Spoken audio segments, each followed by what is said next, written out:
Joining us now from New York to talk about his latest interview with the president is CBS's Steve Kroft.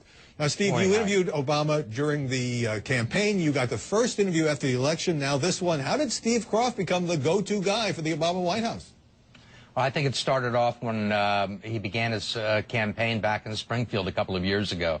And we went out there to do a story on him, and we just kind of kept in touch.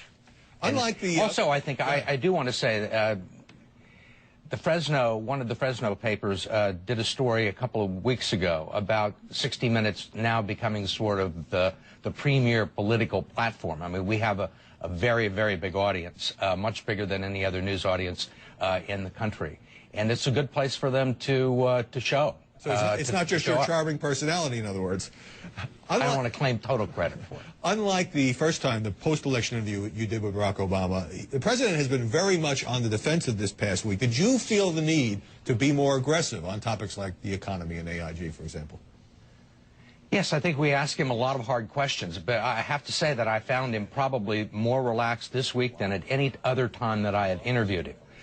We pushed him hard on AIG. We talked a lot about the cultural wars that's broken out between Wall Street and Main Street, two constituencies that he needs to try and get his financial package through, and ask him some tough questions there. Also tough questions on Afghanistan, which is, we spent a lot of time talking about Afghanistan. You're sitting there in the Oval Office with the leader of the free world, not a candidate anymore. Is there some pressure that you feel to be polite, not to interrupt, for example?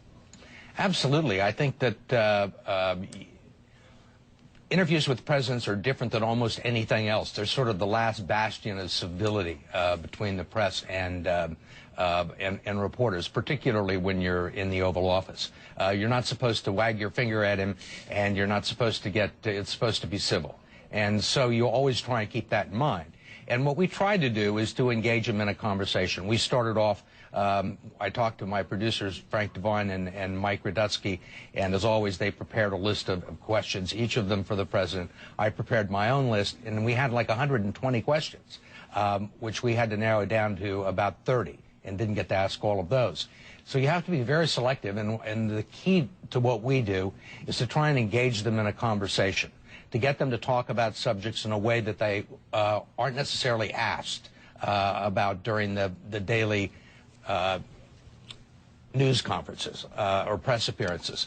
And so we try and draw him out, and I think in that regard we were very successful. I think you get a very good picture of how he's approaching his job and where his head is 60 days into his presidency. Now, one of the things you asked about that is making some headlines this morning was Vice President Cheney, who was on State of the Union last Sunday, was asked by John King about Barack Obama's presidency, and Cheney pointed out the closing of the Guantanamo Bay prison, or the plans to close it, I should say, and said that he believes that President Obama is making America less safe. You asked Barack Obama about that, and the president said, how many terrorists have been actually brought to justice under this Cheney philosophy? Obama said, it hasn't made us safer. What it has been is great advertisement for anti-American sentiment. Were you surprised that he went back at Cheney as hard as he did? I guess I was a little bit surprised. I thought there were going to be two responses. I think that either the first response was going to be, I don't want to talk about Dick Cheney, it's Dick Cheney, or he was going to tee off on him, which he decided to do very, very aggressively. So I was a little surprised.